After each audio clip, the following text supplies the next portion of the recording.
What's up, everyone? Before I get into the actual intro of this one, I would highly encourage you to go back to episode 128 and give that a spin. It's quite a long one, but I had a good conversation with my two older brothers, and I unveiled my sheet of Jerry DiPoto net F war and B war, which I calculated for every one of his 199 trades.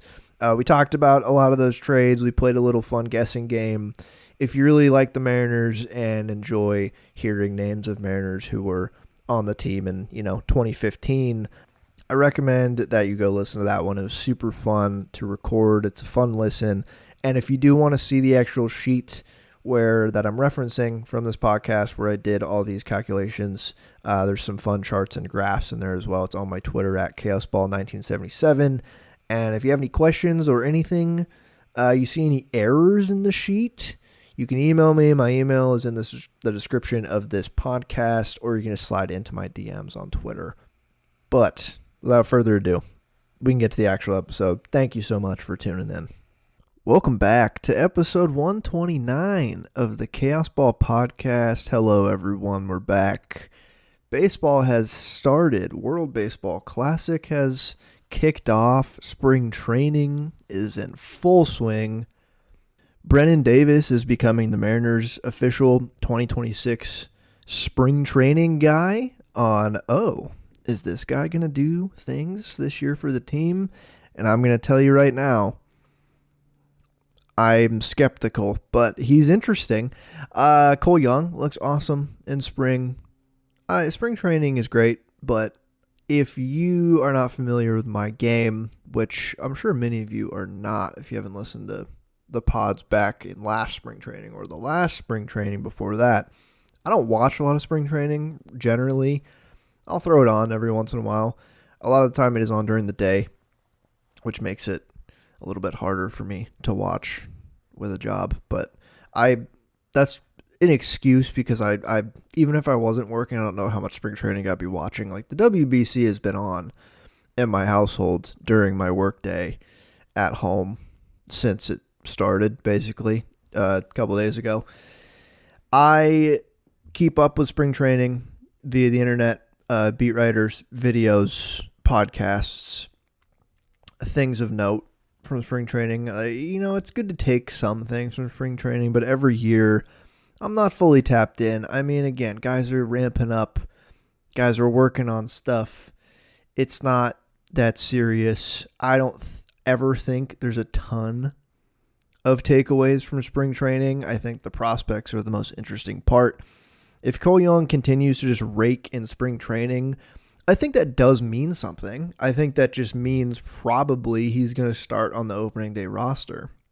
I still think that was going to happen regardless, but if he stunk it up in spring, I don't know, maybe they see that as an indicator. I mean, with guys who have less major league service time, spring I feel like is just another time to compile their data for these teams. And like I've always said, exit velocity and peak exit velocity, and then exit velocity 90, which is like their average exit velocity basically is more important to look at than their raw stats. Raw stats in spring training really don't matter a lot at all. But looking how hard they hit the ball, how hard they can hit the ball, I think there's something to that, and the teams know a lot more than us about these things. But even then, some spring training facilities I feel like still have some wonky radar, so there's still take everything with a grain of salt. Pitching wise, it's like there's a guy working on a new pitch. Is he even throwing enough pitches in spring for the data, like the movement data and the shape, even matter that much in the grand scheme? I don't think so. Guys' velocities are always of note. Like Luis Castillo came into camp pumping heat. And that was velocity up from previous spring trainings at this time of the season. So that is also something, is pitchers who come back and they're throwing harder than they were at this time last year. That means something for sure. But really, I'm not watching every spring training game. I'm getting notifications. I'm seeing what Ryan Divish videos are looking like. and getting the highlights and storylines. And this one I'm paying even less attention to because WBC is happening. And so why would I be watching spring training when I could be watching the WBC? Which half of the Mariners are in the WBC anyway. And I feel like that's almost a better barometer for how good a guy is. The WBC than spring training. I mean, they're facing sometimes worse opponents than spring training, but if they're on meaningful teams, you're facing big league guys. I mean, from either the majors or KBO or MPB. But this pod, I'm not really going to talk about spring training much. I have a couple things to say out loud because I want to say them out loud now before the season starts so we can track them during the season. But really, and I think I'm going to title this episode something related to optimism because I think this might be my most optimistic episode of all time. I think it's going to be that because I'm just taking a look at the AL West. I did this before the season last year. I'm taking a look at the AL West for 2026 and beyond. And that makes me optimistic looking at the state of the division and where the Mariners stand. And it does not excites me. It's hard for me to get excited about the future with the Mariners still because I feel jaded from growing up a Mariners fan. But definitely makes me feel pretty good about where the team is at and optimistic about just watching competitive baseball and potentially more division-winning baseball in the near future. But the first two things I want to talk about, one, Brendan Donovan, stolen base numbers. He has stolen, and this is by season since 2022, since he debuted, 2, 5, 5, and 3 stolen bases in those 4 seasons. That is 15 total. In 4 seasons, he has 1 in spring training. That, sure. He's projected, crazy, get this, he's projected for roughly 4 to 5 stolen bases again in 2026. I want to smash the over here. Like, I'm not a betting man these days. I think betting is quite a scourge on society, especially sports betting, and just what it's become in 2026. It is just, it sickens me what is happening with these betting markets. And then obviously with all the Emmanuel Class A business, it's just nasty stuff. But I'm taking the over. Like, I'm looking at Fangraphs. All of these projection systems, like Steamer has him at 6 stolen bases. That is the rosiest outlook of all these, 8 projection systems they have in here. 5, 3, 3, 5, 5, 5, and 5 are all his projected stolen base numbers. I think Eric Young Jr. is going to do it again. I think, again, I want a WAR stat for base coaches. I think Eric Young Jr. would have led the league last year with what he's done, what he did with Cal, getting him to steal more bases, and then obviously Josh Naylor. I don't think Josh Naylor is going to steal that many bases again. I don't think that's a scorching take. I feel like everyone probably expected that to be Josh Naylor's best stolen base season of his career, especially because it was coming in a contract year. That obviously helps. Like 30 stolen bases for a guy who had, what? I'm doing this mental math in my head right now. Bear with me. 26 by my count in his 5 years prior to 2025. Preposterous. I don't think the projections knew what to do with him because he is projected for around, I'm looking like 17-ish. It looks like the average of these projections for stolen bases. And I can absolutely see him going under. But if he was that good, why not try to steal him many bags again? I don't know how much strain that's putting on his body. He had shoulder issues last year, not lower body. Maybe sliding, I guess. But I feel like he was so good at stealing bags. He wasn't even having to go head first slide very much. And Juan Soto led the led the National League in stolen bases last year, didn't he? It's just, yeah, it's a new landscape. But Brendan Donovan, I was just like, is that going to happen again? Because he hasn't taken advantage of these new rules in the last 2 seasons like a lot of other guys have. So I'm curious if maybe he just doesn't want to. Maybe he's just straight up ass at reading the pitcher. I mean, he's not that fast. But again, Naylor and Cal and Soto have shown you don't need to be fast to steal bases. You need to be able to read the pitcher. I think Eric Young Jr. has a unique aptitude for being able to read pitchers and tell guys when they can't go. And I just think he's going to steal double digits. I think he's hitting 10 this season. I think he's going to hit 10, which is almost like league average at this point. I don't know what the league average is, but that's one of my takes. And then the other one, this isn't a take, this is a question. How much is George Kirby going to benefit from the ABS challenge system this season? We're seeing it in spring training. Is it going to harm him? Because conventional, not even conventional, just my initial thought is, oh, George Kirby feels like the perfect guy to benefit from this, right? He lives on the edges. He has pinpoint command, famously throws into a 9 pocket in the offseason, except instead of throwing bullpens to an actual human being. So that was my initial thought. Like, hey, this guy's going to nibble. That seems like it's going to help guys with the challenge system. But is it? He, and I've talked about this, can be too nibbly at times, where he's just leaving things predictably in the shadow zone at the top of the zone.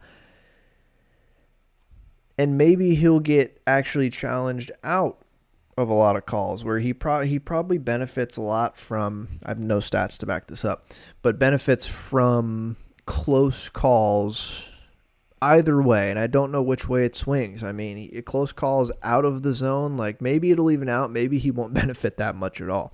But he feels like the guy who will be the most affected by this no matter what. And maybe that's wrong. Maybe that's also wrong. The things I've read and listened to about the challenge system, and we have data to back this up from the minor leagues, is like now the zone is a little different. Like it doesn't start at the front of the plate. It reads from the guy's height and the back of the plate. So like breaking balls and pitches coming down into the zone you're gonna be better off throwing those to steal strikes.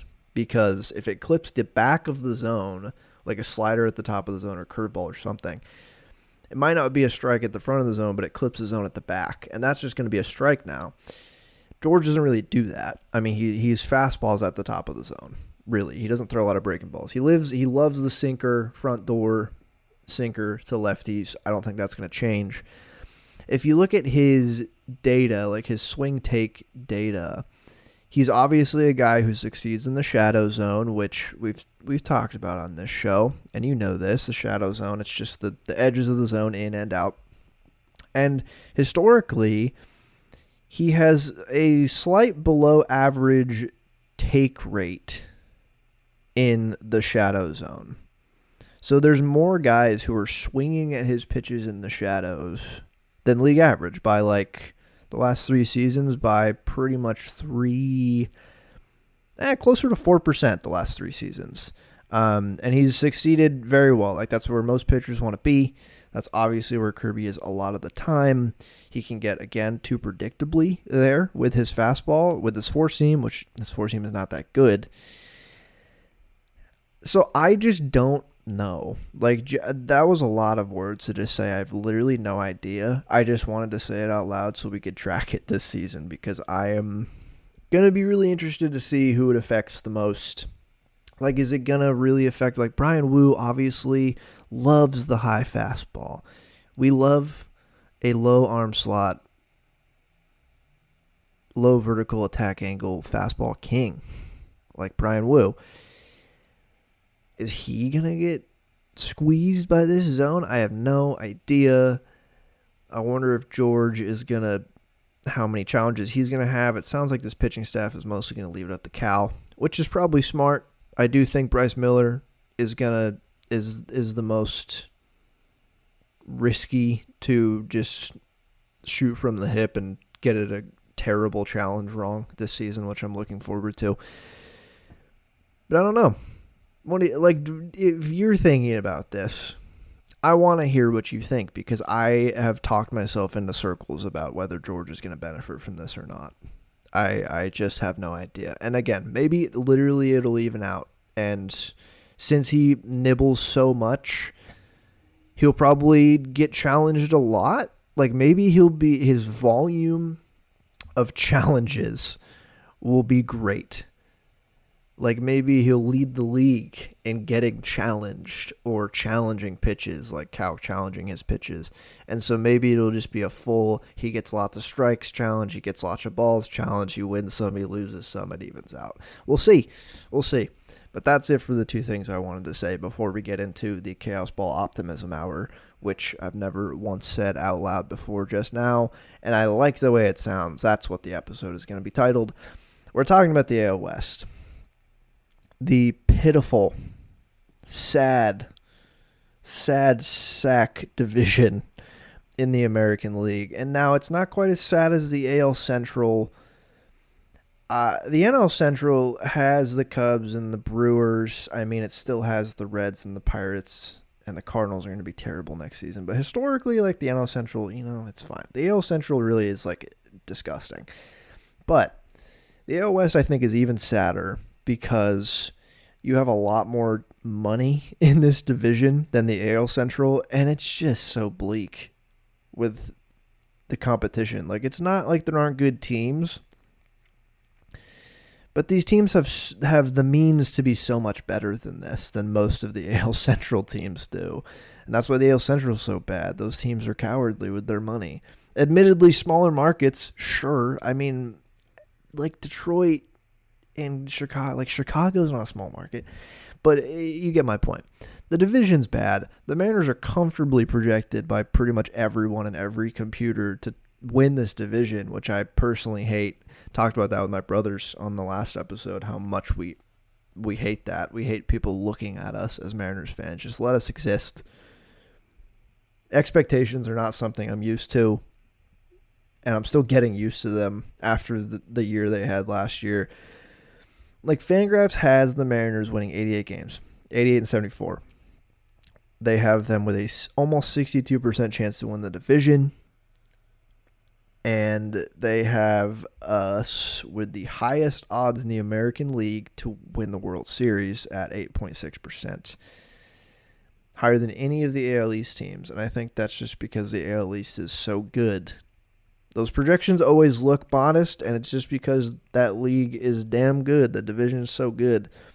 It cannibalizes their win totals.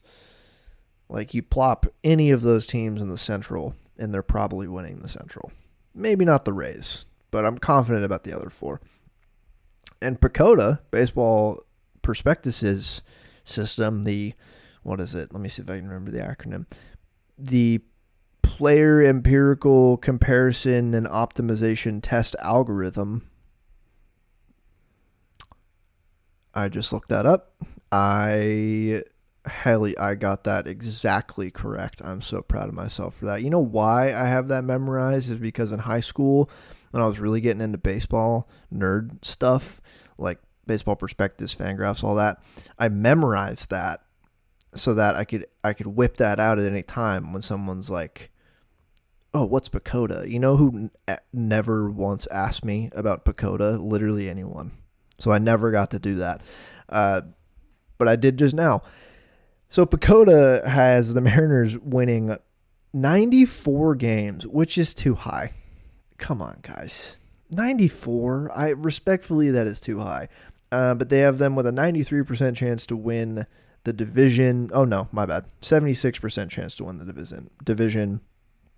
A 14.8% chance to win the World Series. That is second in this system, only to the Dodgers with a 23.3% chance to win the World Series.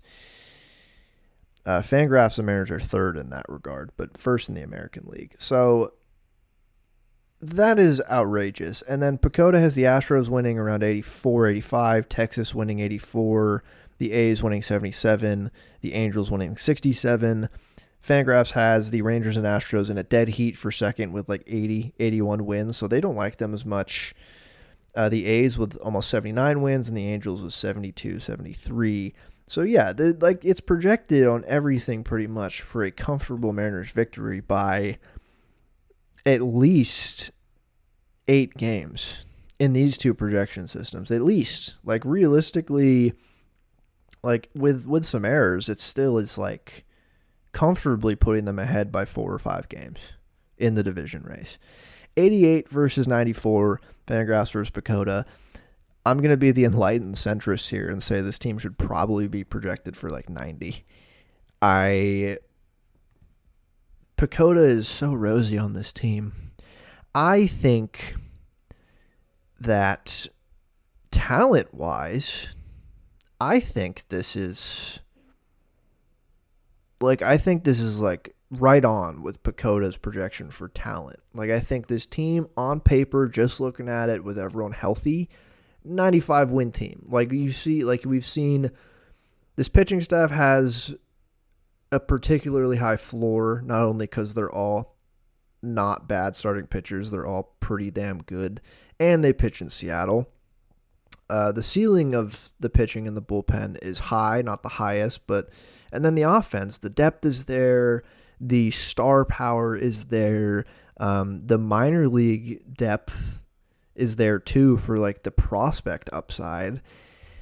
And yeah, like if the Mariners pitchers, the starting 5, throw 900 innings combined, like from the 5 guys you're thinking of right now, which is 180 innings per guy, that would, yeah, I can totally see that happening and them winning 95 games with Cal Raleigh and Julio playing most of the year and not getting any significant injuries. But I just don't think that's going to happen, so I feel like they're going to land right around 90, right around where they've been the last few seasons. But it just, why this makes me optimistic is you heard the rest of the division projections. It's disgusting. Now, frankly, I can see the Mariners losing the NL West this year. I can see that happening. Not likely, but I just feel like the only team that could really push them is the Astros. Like they genuinely confuse me with their position player group particularly. I think the Rangers are actually the most confusing team in this division because they had that year where they won the World Series. Their offense was unreal, and since then it's been a complete dumpster fire on the offensive end for them. And their ballpark has completely flipped from a hitter's park to a pitcher's park. Like, their staff was the best pitching staff in baseball last year, and they were not good because their offense was terrible. And they didn't do, like, a ton to address that this offseason because they kind of set themselves up to be a little inflexible. I mean, they got rid of Semien for Brandon Nimmo. They still have Corey Seager, who his 120 games will be some of the best we've ever seen from a shortstop. But, again, it's only 120 games. And then they just kind of have to hope, like, Wyatt Langford is him, which he looks great, but it's, yeah, I just can't, like, with how old the pitching staff is, too. They got Mackenzie Gore. I still think the pitching staff is going to be good, but they're just so old. It's just going to be hard to rely on their best 2 arms being 36, and DeGrom, I think, is going to be 38 midseason. So I don't know. The Rangers are just confusing. The Astros are just always relevant. They're going to be relevant this year. I think they'll push the Mariners, like I said. Like, the position player group, like I said, too, is just a mess. It's not an untalented group at all. Plenty of talent. It just doesn't fit right. And I'm sure by the trade deadline, this offense is going to look structurally pretty different. Like, the upside is there still. With Jordan being theoretically healthy going into the year, Altuve's still there. Not, like he once was, but still a good player. Ideally, it looks like back at second base. I don't think left field was good for him last year. Paredes makes sense in that ballpark. It's just you got to play him at third base. And are they going to play him at third base with Correa playing short? But then they'll have Jeremy Pena coming back at some point. I don't know when he's supposed to come back. I don't know. I just don't know. I don't think they have a lot of depth. Also, they really don't have a ton of high-level prospects. I do think Zach Cole's pretty good.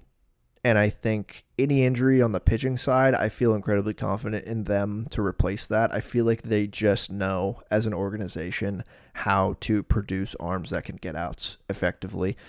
So even if Lance McCullers goes down, Hunter Brown gets hurt, Javier, whatever, Tetsuya Yamai isn't good, I feel pretty confident they have enough pitching depth and can fill that hole. It's just the offense that I'm skeptical about. And their bullpen's going to probably be good again. Another thing they've kind of just figured out completely how to do really well. So they're going to be there. And it's going to be really annoying in the middle of the season when the Astros are either ahead or behind the Mariners by only a couple games. I also really like the Mike Burrows acquisition, unfortunately, for them. I think he's going to be, if he's just going to be like their 4th or 5th starter, I think he's going to be really good in that role. Yeah, the Rangers are weird. I can see them completely falling off a cliff just because of the age, and they have some fun young guys, but the depth in the upper minors is not there. Like, they do have Theo Walcott. Theo Walcott, holy crap. Tyler, I hope you're listening, and Sean, I hope you're listening to me just say Theo Walcott instead of Sebastian Walcott, the shortstop prospect, who's like their one shining jewel of the system, and they don't have much else. And he's not. I don't think he's going to be up this year. Maybe later in the year. But I feel like they could tear down this season a little bit if like it goes completely south. The Nemo acquisition doesn't work. The pitching gets hurt again. I can see them doing that. The A's are really interesting. Just the pitching is shambolic, and the Angels are the Angels. The Angels are an embarrassment to the sport of baseball, and I don't think they're going to be terrible. They're probably going to win 74 games and be fine. But for them, it's going to be the depth that hurts because they aggressively promote all their guys. They don't have a ton of depth in the big league level, and their 37-year-old numerous relief pitcher signings, I don't think are going to save them this year. Unless Mike Trout is 2015 Mike Trout, I can't see them really challenging for the division. So the outlook this season is very rosy. Like I'd say, yeah, the A's are awesome. I love the A's offense, but I can't see them putting together a good enough staff to go the distance. The scenario I can see is it's like A's, Astros, Rangers, Mariners are all in the thick of it in like June. Like the A's are still hanging around. And then by late August, it is just the Astros and Mariners again. And the A's and Rangers looking up and the Angels underwater. The Angels roster, I'm just looking at it. It's hilarious. God, it is so funny. It is a roster for sure. It's definitely a roster. So this season is something to be optimistic about. I think the future you can be even more optimistic about for the Mariners. Like, this is why this is the optimism hour. Because let's just look at the future of the AOS for a second. When you look at the future of this division, it's hard to not automatically feel good about what Jared Dipoto and his team have done and where we have come the last 11 years now, I think. Yeah, 11 years. We just talked about in the last episode about how a lot of his worst trades were in his early tenure. And just how far the organization has come, and he's kind of built it pretty much exactly how he's wanted to. And it's a crazy statement. It is a crazy statement, and it feels wrong to say it out loud to be optimistic. But I think any plugged-in baseball fan, if you ask them, what organization is set to win the most games in the AL West over the next 5 years, I think 9 out of 10 people would say the Mariners. And I think that one person is a Mariners fan. Who would be the team most set up to challenge the Mariners in that regard the next 5 seasons? I think 3 teams have a case, and then the Angels are here. I think the A's come to mind as the Mariners' biggest rival on young talent alone. If they can figure out the pitching side of things, which is what everyone is saying, then yeah, they could be really good. They could be. However, they're also the most financially hampered team in this division, which no matter how good your prospects are, once they start getting more expensive, even if you sign them to extensions for like somewhat below market value, when they start costing more than the league minimum, it just gives you less room to maneuver to contend. I mean, we've seen this time and time again. I refuse to believe that, like, obviously all the shit going on with moving out of Oakland, being in Sacramento, all that in flux. I'm sure their revenues are, I don't even know if they're down, but it's not like they're selling out that ballpark every night. I don't know where their ticket revenue is compared to how it was the last couple of years in Oakland, but again, they're not automatically making a ton of money right now. And I don't think it's a guarantee they automatically are just going to be cash flow positive in Vegas, despite getting a lot of taxpayer money to build that stadium, which is ridiculous. Is it a guarantee when the A's move to Las Vegas? Are they just going to be free spending? Are they going to be a completely different team? It's going to be the same owner. Unless he sells and a new owner buys a team and makes them and reinvents the A's.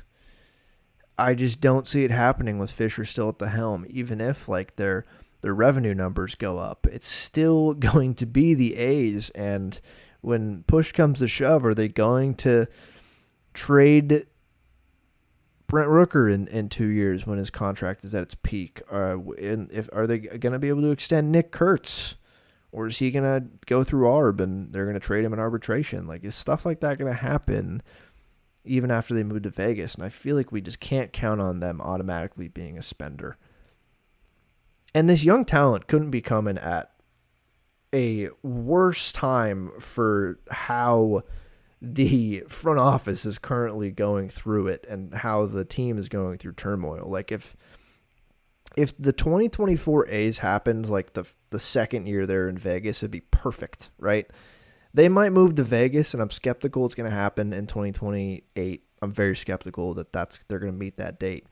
Let's say it does happen in 2028, though. I mean, these guys are all a couple years older. This core might still be really good, but they're super, super good now, and they're playing in Sacramento, and the team still hasn't put a bunch of money behind solid pitching, and they just traded away Mason Miller for Leo DeVries. But is that stuff going to keep happening with the Ace? Are they just going to keep reloading young guys? Like, they're the biggest rivals of the Mariners in young talent, but are they the biggest rival to win baseball games? I really don't think so. But let's just look at the future alone with young talent, and then I'll talk about the rest of the teams. The South Space Family Barbecue fellas just released their 26 and under team power rankings, which is something they've done the past couple of years. I think it's very cool, and I encourage you to read it, especially not only to just read their words because they're good at what they do, but you should see how they attribute their points and their like criteria for the rankings. The Mariners came in at number 2. Not shocking. Julio is still included in this, obviously, and then they have a great farm system and some guys still 26 and under on the big league team that aren't named Julio. So that's great. The A's are at number 4, which is, again, it's not hard to believe. Like Nick Kurtz, Tyler Soderstrom, Jacob Wilson, Lawrence Butler is still 25. The other Max Muncy looks interesting. Denzel Clark, I don't know if he can hit, but God, he can play center field. And then their prospects, like, Leo DeVries. They have a couple interesting pitching prospects. Jamie Arnold, Gage Jump. Both guys will probably see this season. Luis Morales as well, probably will see this year. Yeah, it makes sense that they're 4th. So, tracks. And it goes along with what I said about them being the biggest rival with youth. And then the other teams, the Rangers were 22nd, the Angels were 25th, and the Astros 27th. And this trend continues if you look at the MLB Pipeline Farm System rankings. Obviously, there's a lot of farm system and prospect rankings these days, but it's easy for me to just take it from the name brand, and it's a generally a good indicator of the farm system as a whole. The Mariners are ranked 8th now, which makes sense given the system has thinned out a bit with transactions and graduations the last calendar year, but they still got plenty of the talent at the top end. The A's are 18th here, despite the addition of Leo DeVries. I mean, this makes sense too, because their farm system isn't chock full of amazing talent because so much of it is just on the big league roster. And then the Rangers are 25th, the Angels are 28th, and the Astros are 29th. So we talked about the A's. The Rangers, Astros, and Angels, the farm systems are bad. Like the Rangers, if they tear it down this year, maybe they could get the farm system back to where it was. But mid-season trades to get top-tier prospects just don't happen that much anymore. You have to trade Mason Miller to get a top prospect these days. Like maybe a team could bite on Corey Seager, but he's never a sure thing. And their young talent, their best young talent is Wyatt Langford, and is at the big leagues. And like Jack Leiter looks interesting. I know Kumar Rocker also is interesting. They've both showed something. They're not the 60 future value guys they might have looked like when they were drafted. Josh Jung looks solid, but he's had trouble with injuries, and he's also not that young. He's 28. Evan Carter, also, I feel like some of his prospect hype has died down. It's really Wyatt Langford and then Sebastian Walcott, and there's not a whole lot else for the future. You look at the Angels. The Angels are even more extreme with what they've done, obviously. They do have a couple interesting guys who I'm sure we'll see this year. Tyler Bremner, who they took at number 2 last year ahead of Kate Anderson, and then George Klassen, who they got from the Phillies, I want to say, in the Brandon Marsh trade. I'm pretty sure that's where they got him from. But I like Klassen. He looks interesting. That we'll see him this year, but their farm system is also bad. And while they have hit on some guys recently, they haven't showed a particularly good aptitude to like develop good talent. I feel like they've identified some good talent and rushed them to the bigs, but have they taken, late round guys and made them into solid players? I just don't know if they can do that. And they haven't made any big changes at the organizational front office or ownership level for me to want to be like, yeah, they're changing. Like at least the Rockies are looking like they're overhauling everything, despite how bad they've been in the front office. The Angels are not doing that. Zach Neto's awesome. Zach Neto's great. Great player. Nolan Shanuel is a solid contributor. Those are successes, especially Neto. Neto is awesome. Joe Adell finally looks like someone who is at least not terrible. Like hit a lot of home runs, doesn't do much else, but a useful player. Logan O'Hoppe, I have no idea what to think about him. I like Christian Moore. On the pitching side, they have Grayson Rodriguez now, I guess. I can't believe Alek Manoah is penciled in as their 5th starter. It's the pitching side is those two guys I said at the top, Bremner and Klassen. I don't know about Detmers at this point in his career. I still think he needs to get out of Anaheim if he knows what's best for him. But it's the Angels. Why should we take them seriously? I mean, theoretically, like, if they wanted to also tear it down, which I don't even know what that would look like. I don't know who's trading for Mike Trout in 2026. Zach Neto could get you a lot of things. Like which Jerry hasn't traded with the Angels. Just saying, he has not made a trade with the Angels. Zach Neto could fetch you a haul that could really stock your farm for a couple of years. And if you let go of Trout somehow and traded Adell, Josh Lowe, these guys on shorter deals, Jorge Soler. But God, what would Neto even get? If I'm the Mariners, I mean,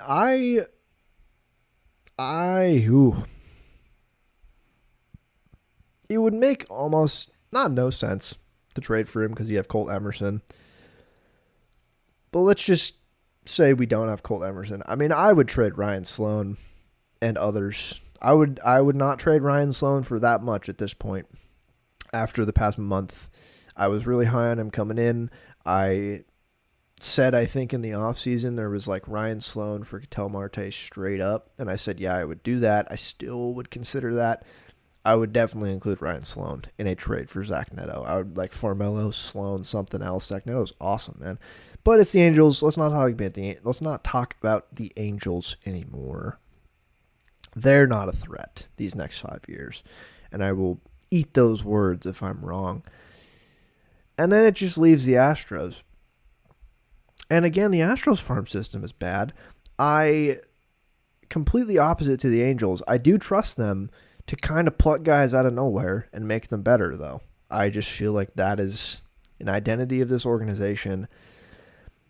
With how inevitable they've been the past decade, it's hard to not say that they will still just be the biggest adversary the next 5 years, despite the aging roster, the lack of farm system depth.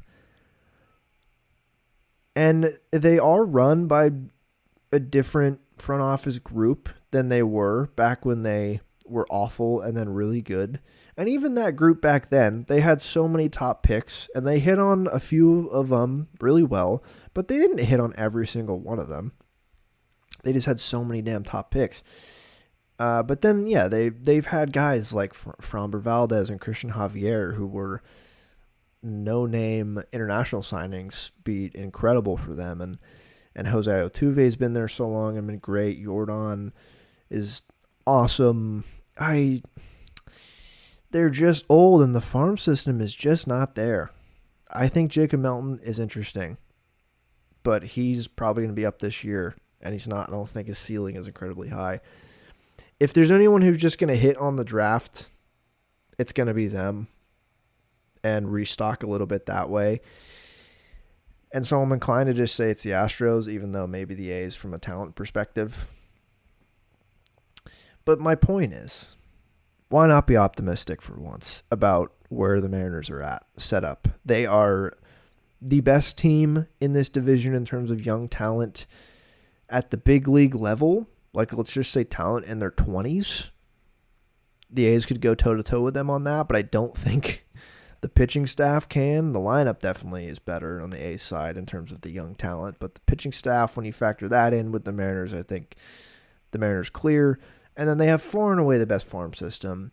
And they have traded away quite a few guys and graduated quite a few guys these past 4 to 5 years from this farm system.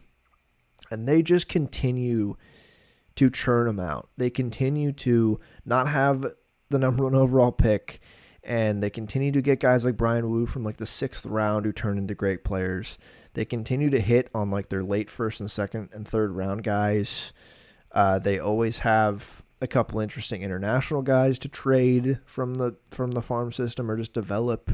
Like Michael Arroyo could make an impact on the team this year. They traded Jonathan Clase for Jimmy Garcia, even though that didn't work. Julio, obviously, the notable one, who's graduated and been awesome. It's just they just feel set up for the future. The wild card for all of the teams in this, well, not the A's. It's funny. The A's are the most talented team to rival the Mariners the next 5 years. The other 3 teams, they are a little bit more of a wild card because, yeah, they have bad farm systems, but they all have shown that they're willing to spend a good amount of money to put a winning team on the field. Despite, like, the Angels have spent it pretty terribly. So, again, I'm not really even considering the Angels. They just do spend money. They've had a consistently higher payroll than the Mariners for a while. But the Rangers, we saw them just spend an assload of money on Corey Seager and Marcus Semien and win the World Series. There were more guys than that, but, like, you get my point. They're willing to shell out a lot of money on the big league roster. And that is a big wild card because the next 5 years, maybe they do it again and they build another good team from sheer financial might. It is a terrible way to build a team, but it can work. It's just the least efficient, but we saw it work for them. And then the Astros, not only have they spent, and they don't get the best free agents available, but they extend guys and they fill out their roster really well with talent who gets paid a lot of money. And they've run consistently high payrolls in this competitive window of theirs. And Jim Crane has said that while he's still there, they're never going to do a full teardown rebuild again. He said something along those lines that, like, they're not going to do a teardown. They will try to be as competitive as they can every single season. So that also is the wild card for the future of this division. But it just looks like the Mariners' division to lose for the next half decade, and that's why I feel really good about where we're at. So that was more like the optimism half hour, if I'm being honest with myself. I don't like to go super long by myself. I know the last podcast was quite long, but it was with two other folks, my brothers, so that was warranted. But this was the optimism hour. Without getting too into the weeds on looking at 2026, we kind of know this team. I've talked about this team a lot. There will surely be another podcast before opening day, but I didn't want to get really too into the projections for individual guys this season. I just kind of wanted to paint with a broad brush about how they look set up going into this year and years beyond, and put out some good vibes with the WBC going on and the season almost starting. So thank you very much for listening. As always, I appreciate you very much for getting this far in the episode. Once again, if you haven't listened to last week's podcast with my brothers going over Jerry DiPoto's net trading war and playing a game with that, I encourage you to go listen. It is a long one, but if you really do like the Mariners and the history of Jerry DiPoto and his 199 trades, you'll enjoy all the former Mariner baseball player names you hear on that podcast. So I encourage you to go give that a listen. But thank you very much again for listening, and I'll leave you with a go WBC Mariners.